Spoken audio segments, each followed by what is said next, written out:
Hello. Looks like we're up and running. How you doing? Hope you're well. So, poetry show number 15. What a performance. I'm going to try and include some more jolly, cheerful poems, but alas, some of them are not. But still, I hope enjoying your listening. These are all poems today that I have performed live in front of audiences and things like that.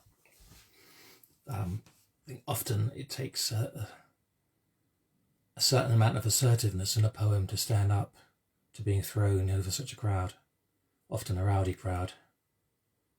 It needs to be something that will stand alone often, without any sort of background, and so hopefully they'll work in that kind of context.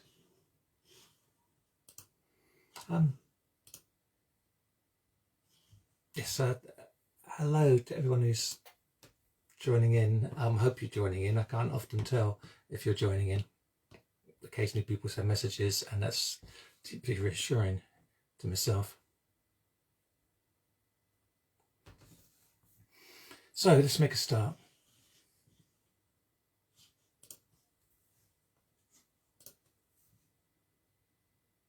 This is a very short one called What It Takes.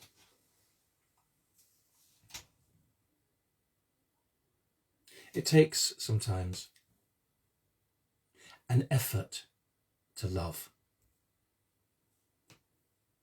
It takes sometimes an effort to know you are worthy of love.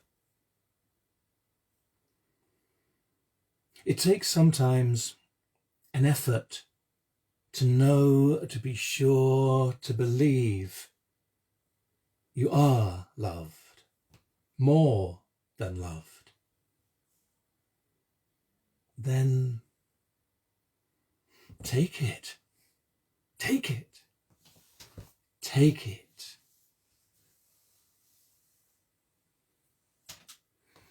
What it takes. It's often the case that a performance poem will need a fair bit of introduction, well, not introduction as such, but the first lines can be a gentle easing in to the people of where we are, if you haven't already primed them with.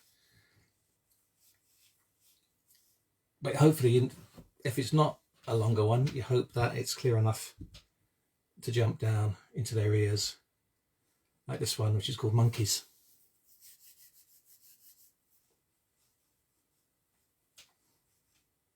Infinite monkeys at infinite typewriters, tapping away for an infinite time, producing potentials of all possibilities, infinite nonsense, and ultimate rhyme. And that's it for that one. Sometimes the brevity can be a surprise in itself. So they're all things that I've done live for a live audience, and it often makes you wonder, do they stand alone on the page? You never quite know. Sometimes you might read a piece by a performance poet and you know them so well you can hear it in their voice when you read it aloud. This is one I've done a few times. It's a fairly old one now. It's what, 30 years old, this one. And sometimes I mention that it's inspired, or at least named, for the tarot card. The card that's numbered 0. The Fool. There's something of the imagery in that card, which if you know the card, might well inform. If you don't know the card, it doesn't matter.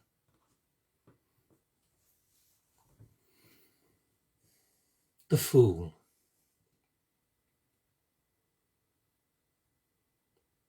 Don't walk to horizons, across pastures new. You'll only find the end of the world.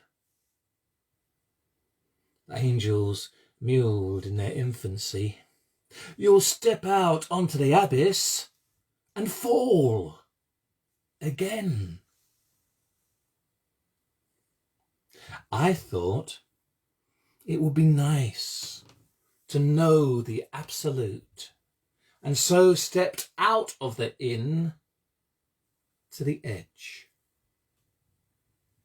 How I danced in my freedom and raised my arms to touch the stars I'd reach, where the earth meets the sky at limits. Do you know the earth is round? I tell the children, you put your foot out onto the abyss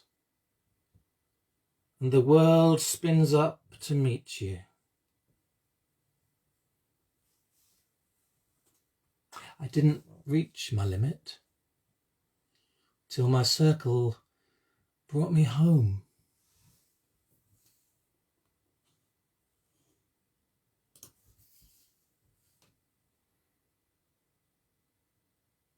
How you doing? I think Suz is there. Am I right? I think so. Can't tell anybody else though. I said poems need to have a certain assertiveness and robustness. This one, it was what proved itself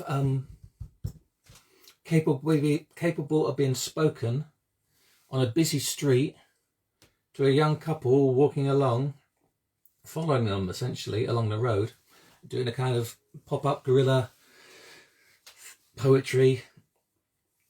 Can I read you a poem as you walk? Called The Stolen Kisses. Waking up late to a weak winter night, a weak winter light. This is a thing, you've got to be accurate if you're performing your poetry, because they don't get a second chance. You can misread a page poem, but you can't mishear a line of spoken poem because it's gone. I'll start that again. The Stolen Kisses. Waking up late to a weak winter light, I found that a kiss thief had come in the night and stolen 3 kisses from me as I slept, from the box that under my pillow was kept. No window was open, the doors were all locked, the drains were all covered, the chimney was blocked, so how had they entered? I knew with a start that sneaky kiss thief had snuck in through my heart.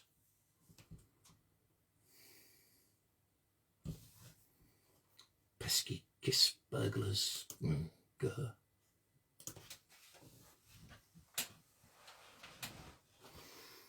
I did say there'll be some levity, didn't I? And you've had some. Just now, I turned to a sadder state of affairs again. One that I've performed a number of times, and I know my friends in Worcester will know this one. They've heard it. It's called The Song of the Sea. And it reaches back to a time of tall ships masted, where someone young is waiting on the beach for their sailor love to return. The Song of the Sea.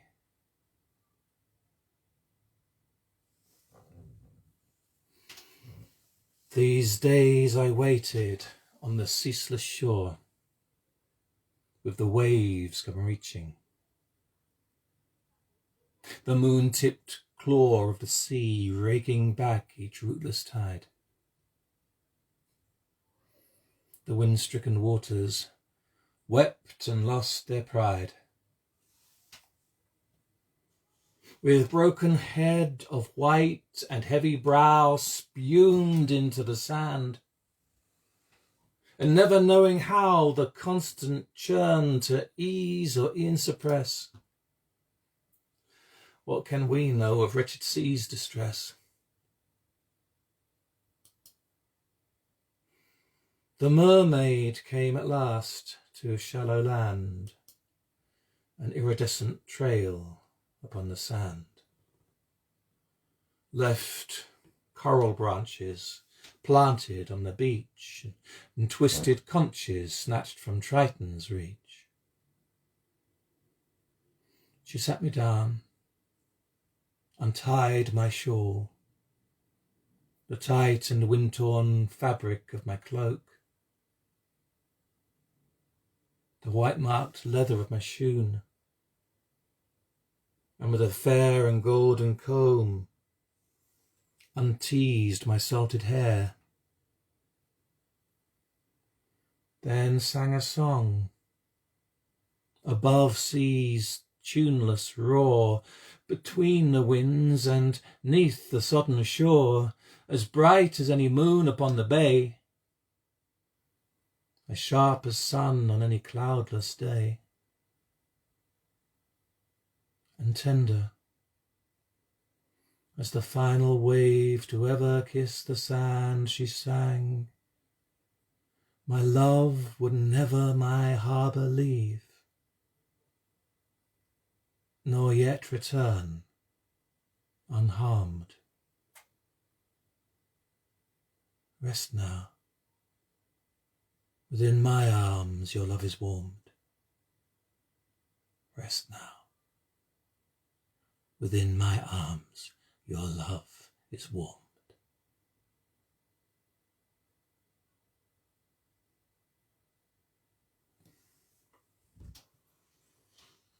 Is there a message of comfort or of despair?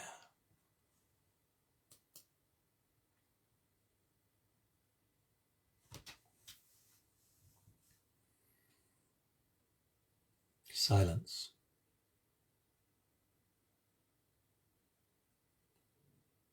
When love has proved not fleeting but susceptible to circumstance, I fear, I cannot help but fear to put the feeling into words, to let you hear. And all my heart is caught within the simple specificity of how your ear folds, the pattern made by moles upon your skin, the flurry of your hair. And yet, such details, kept of other loves, though distant now, once so sincere in my desire, brought about such moves, such starts and fits, that sitting here, your memory scored within, the axis altered on my planet's spin, and plummet sheer beneath my dangling feet, my language falters, and wordlessly I long, how I long, to have you near, that the eloquence in silence might make it clear.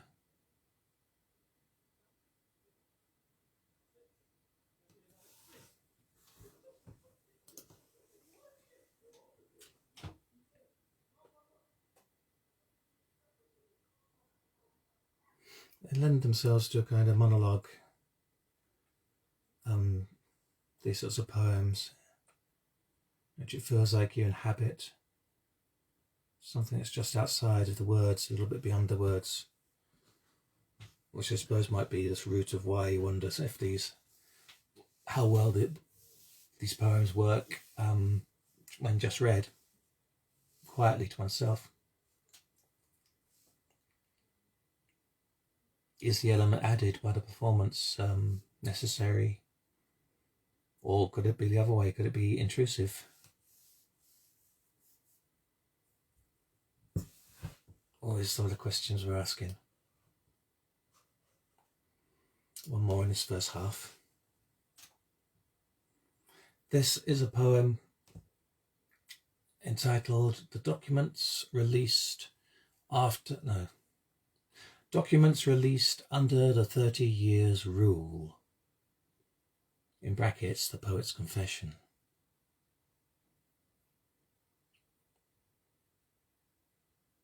From new accounts and scrutiny, and files now declassified, examinations can reveal the truth is this: the poet lied.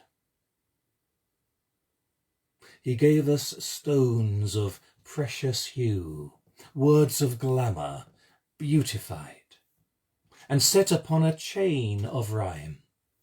Paste and glass, the poet lied. To bare the neck and take the breast, the laces of your dress untied, to strip the maid and have his way with you as well, the poet lied. With sounds and ringing words imposed upon a rhythm fortified, a mimic of the breath and heart, the rhymer held you mystified, a sleight of sound to bend your ear, a mundane part romanticized, left you reeling, glamour-eyed, surrendered all the poet prized. He stood before you naked, words alone to keep him dignified, and sang a story full and long. Here's news for you: the poet lied, inflaming fear and passion's height, then leaving, for the tears were dried, attired in your finest rags, he left and pocketed your pride. He claimed the heavens wept, the earth would hold, that fire sanctified, that suffering would ever cease.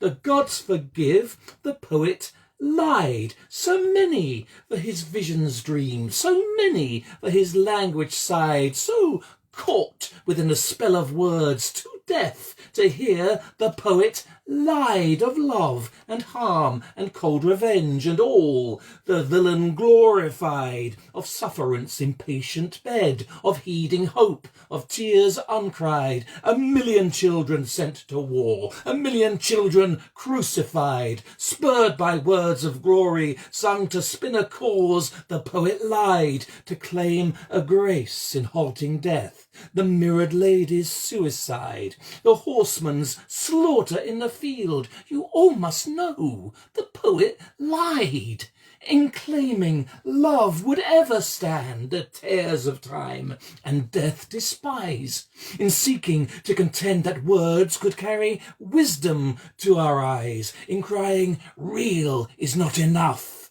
nor even real. To clarify is but the kernel of his crimes, the seedbed of the poet's lie, in full confession taken down, no secret false conceit denied, in verse and chapter fair record of every way. The poet lied to soldier begging over stumps, to bloody and unmarried and unwilling bride, to all the broken gods, to you, but most to me. The poet lied, insinuating there was cause, intent behind the planet's rise, a meaning to be had from this, the dying sun. The mourner's cries, a comfort to be found among the savage seasons formalized, a balm to have the hooded executioner's writ poeticized, a framework in the world of rhyme, salvation too, a frantic cry against the careless fall of night. All false what poets prophesy, evidences still remain of words retrieved before he died, of lovers' immortality, of time by passion's flames denied, of death ashamed and powerless to halt devotion's lullabies. but dark and dust will eat all love, and leave alone the poet's lies.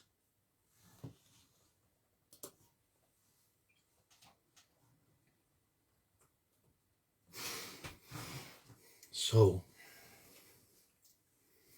I'm a guest poet. I've been going through the books on my shelves and finding out the books of friends, the poets' poems that have been published, and reading them here, a couple of them, in lieu of being able to invite a special guest and go, yeah, now, hey, and invite them on to the sofa for a chat and everything like that. So, the fella I've invited in today, I haven't invited, he doesn't even know. And partly the reason why I chose some of these ones that I know have been performed is my friend here, John Wheeler, reading from his book, What Did I Just Say? What did I just say? What did I just say? What did I just say?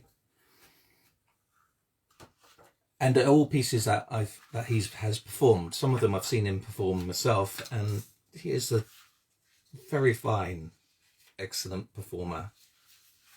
And he's such a kind and courteous fellow as well. Great compassion and insight. So if you ever meet him, you'll be glad of it. I'm going to read two of his. As I say, the book's called What Did I Just Say? It's Judd Wheeler. This first one because, well, I've seen him perform it, and it's probably my best and only chance to play a Bond villain. And it's a poem called I Spy. So good to see you again, Mr. Bond. Haven't seen you since your last campaign, Mr. Bond. You escaped by stealing my plane, Mr. Bond. Quite proud of it, that's what I heard. Dead? No, you're important to me, Mr. Bond. What am I without you? You see, Mr. Bond, we are interdependent. You'll agree, Mr. Bond, no good to me if you're interred. We forgive you for odd jobs, hard hat. Mr. Bond, that poisoned dart under my mat. Mr. Bond, the things that you did to my cat. Mr. Bond. All the other things that have occurred. But you've been around for a while, Mr. Bond, with your certain ironical smile, Mr. Bond. But you've lost certain parts of your style, Mr. Bond. These days you're not shaken or stirred. You have really let yourself go, Mr. Bond. There's far too much there on show, Mr. Bond, and bits poking out down below. Mr. Bond, as a hero, you're rather absurd. Here's something. We'd like you to try it. Mr. Bond, a regime, if you would apply it. Mr. Bond, in fact, I expect you to dye it. Mr. Bond. No martinis. How do we have your word? It would have been nice to have had a cat during that, but of course that would have preempted the line, so Minnie has been banned from this little room, and she does meow at just the wrong moment often. It's great fun watching John do that one and many, many others. His soliloquy is painfully funny. I'm not going to read that one. I wouldn't, well, no. How could I emulate? So, I've lost it now. Where is it? This is a more thoughtful elegiac, is that the word? And it's got personal associations for him, and there's some personal associations for me too. A poem called "Yeah, all right." "Yeah, all right. Yeah, I'm all right. Busting good, is that?" And it was. Dirty Midland bus and a dark morning run to Birmingham. But she was there, my top-deck Juliet. Slight and young and aglow with future. Rain flicked against the breath-misted glass, streaked with nicotine and brake dust. We talked of Wilfred Owen and skylarks, and sometimes looked to see the other smile. Past Warmley shops and Aston factory walls we sat, and through that winter learned each the other. And not one kiss, chased as the snow that chased through lights. Wound round wheels, covered concrete and crass ads. But she was money and a future.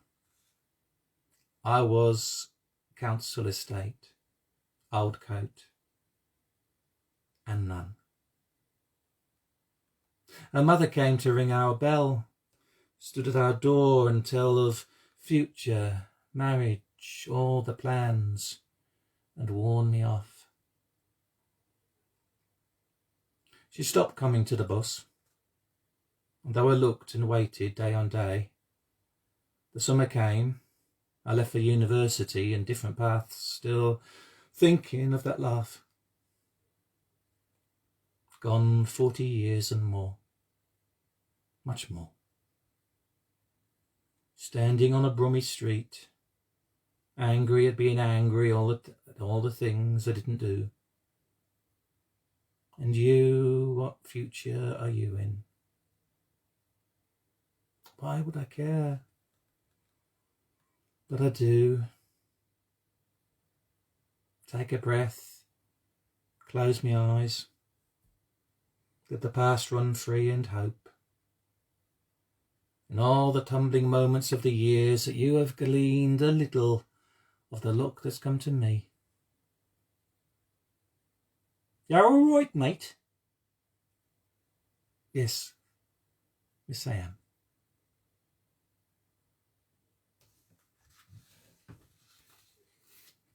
Lovely, poignant poem by John Wheeler. What did I say? And I'll share the details of that in the comments in a short bit. Thank you, John, for that.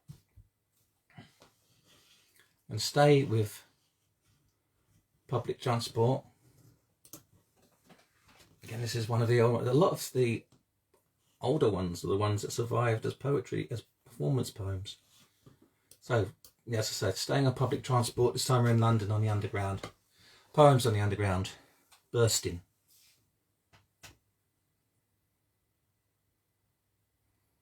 Hurry up, train.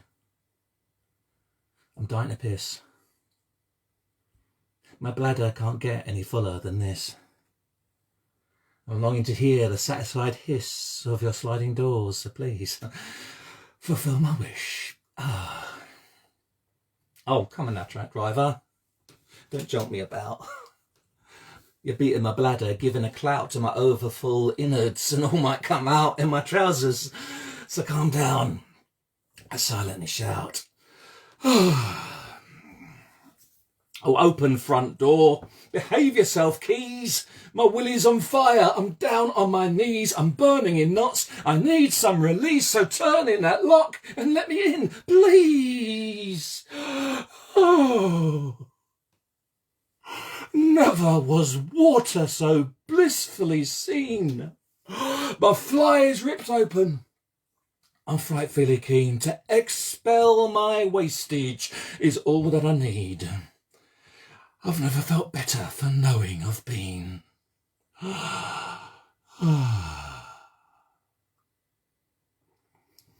So, sense now returns as a wash in the sink.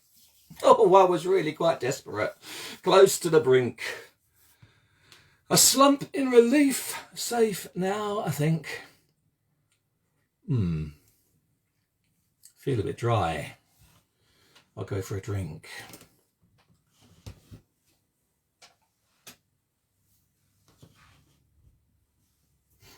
I'm only in a tiny room. So careful not to let the muscle memory kick in and do loud projections when the microphone's just here and you're just there. Of course, you can turn down the sound if I do overdo it, perhaps. Now, this one is in a similar tradition to John's I Spy. It's not about Bond, but I think you might recognise it and I think you might appreciate it. It's a poem called All Because the Lady Loves. Your women, he cried, are a tribe of addicts, not to be justified, throwing themselves into orgies of vice, wanton, sensual, splaying their craving, no shame in their longing, playing glib verbiage to guilt and remorse. They wallow in lust, anticipate delight. Pleasure runs through them and slow satisfaction, dribbling from their mouths, spilling from lips in crumbs that fall into secret places. Their eyes ignite, their nostrils flare, and hunger oozes from every pore of their cream-filled skin, and nothing will still them until they are fed. He wiped the sweat from his brow and said, the women of your nation have no taste for salvation. And left. The other stayed, returned to the shadows, collected his gear. Faced with diving into shark-infested waters and a swim of some miles, the man from Milk Tray thought of his lady and smiled.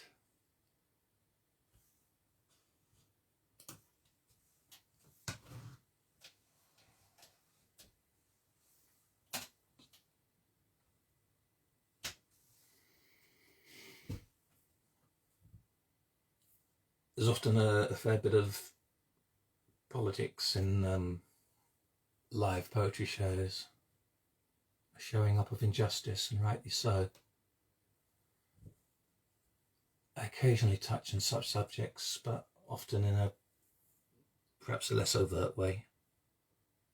And this might be one that would fit into that sort of category. A poem called The Garden of Paradise.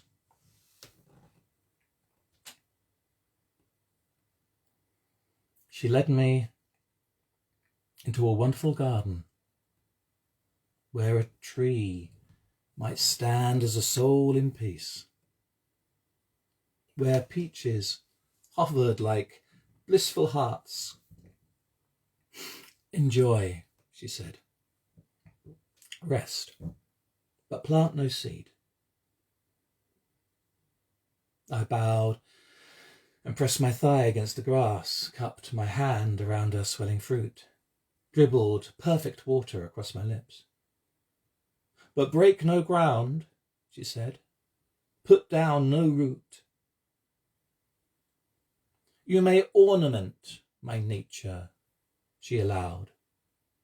Lack of you would leave my garden meaningless. She straightened out my fingers, touched my mouth. Sing and be beautiful. Love me, but do not impress. Lady, your stricture is too harsh. I would be more free. Hush, she said. So much freedom in your garden did you give to me.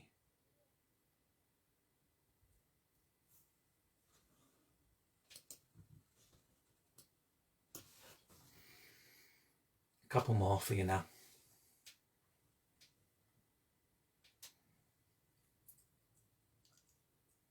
John and I think, are both unusual for telling stories. No, that's not kind of true, but that sense of being a narrative. This isn't me of telling a story of myself. It's a story that I've heard or that I've made up or whichever. It's just a narrative for you.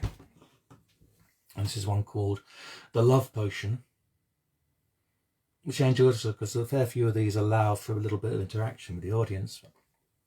Not necessarily possible down the screen, but it's called The Love Potion. And a little description of it might be: the heartbroken alchemist spent his years searching for a potion that would allow him once more to love another. And it goes like this. The alchemist, by thick and studded walls defenced, despaired. All golden days and leaden nights he gave, his pool of years evaporated and condensed to find a potent brew could bring him back to love. A potion true and shining clear as living quartz, in anguish he besought his stony heart to heal, and laboured neath his crucible and sharp retorts was simple Sophia, his bedthing and make-meal.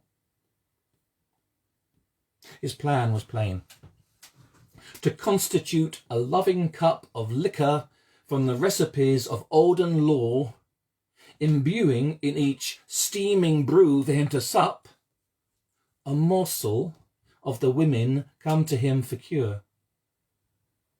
From each and every beauty he would snatch a trace of skin or spit or hair or filed nail dispensed to fortify his potion, dreaming on that face the drink he hoped on her would leave his heart incensed. The recipe was true, the ingredients good, the potion was well brewed, with practice made, but though a short time his heart burgeoned as it should, each girl would show some imperfection. Love would fade, and no solution could he find to why his hope was so betrayed. Sophia was simple, but studied in his ways, and looked on him with youthful love more natural grown. For he was kind, at least upon his better hopeful days, and mercy in her deepest poverty had shown.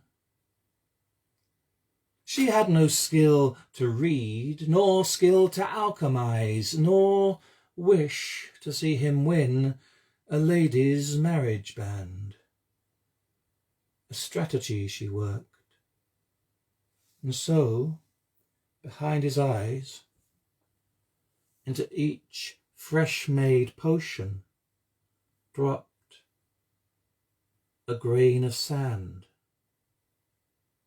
So consequently, each new flaring spark of care, each new-struck match, would not a lasting flame ignite, but some love-quenching, niggling quibble would impair his passion, leave the lady worthless in his sight.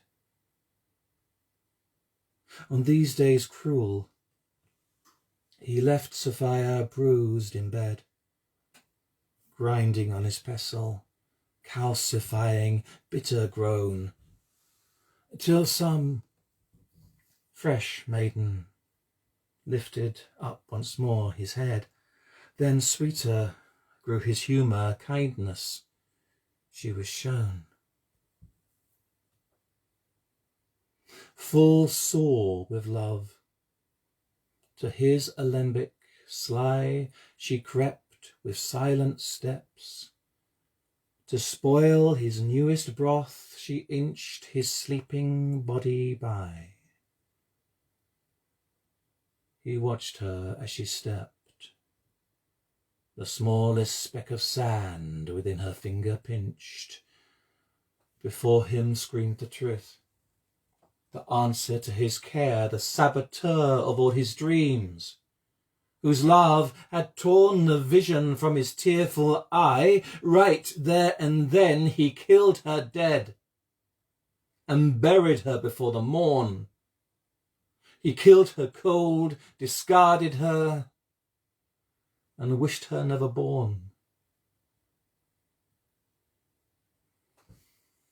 At even mass, to drain the unspoilt drink, he came for one time free of sand. Once more his heart did swell and burn and burst. He fell and called his lover's name, felt grief more keen than sharpest pen has means to tell. No grieving, mournful, heartbroke lover ever loved so well. And to his cup a drop of sweet Sophia's blood had fell.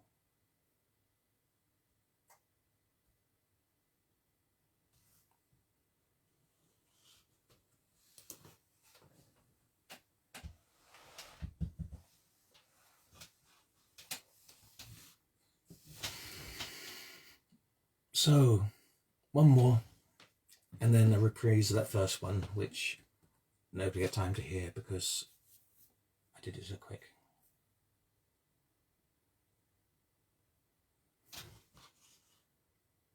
Yeah, this one's seen quite a few readings, and it's always good fun to perform. And it's about those feelings that cling on, that won't go, that you can't get rid of even though you want to, called a love rat. My love's a rat. It does not wish to die. It bites when trapped, clamped down below my thumb, and swings when I shake it like a torn flap, only letting go when the flesh comes away. Cornered, it'll look left and right, weighing up escape, and if it must attack again. It oils past the heavy broom, and everything I throw scuttles under furniture, across the floor, quick as pea, at last into a hole. Always now, uneasy, I look left and right, feet up upon the bed, listening for scratchy skittering above my head or from the boards below. Since you said I should get rid of it, since you left, since I saw you with your hand on someone else's chest, it has not been a happy pet. But to let it go, to let it die, to kill it, my love's a rat. It is pure gelatinous survival trait. It lodges now, verminous, a thing apart. But then, in this town, you're never more than 10 feet from such a feral heart.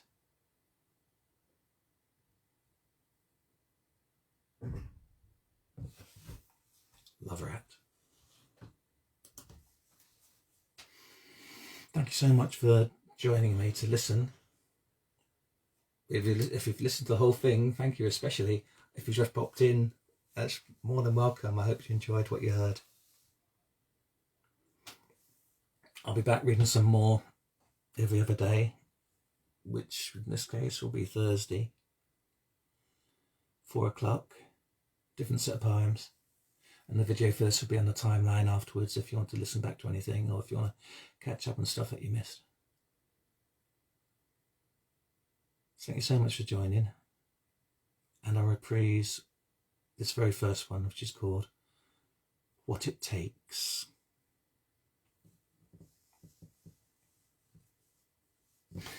It takes, sometimes, an effort to love. It takes, sometimes, an effort to know you are worthy of love. It takes, sometimes, an effort to know, to be sure, to believe that you are loved, more than loved. Then take it. Take it. Take it.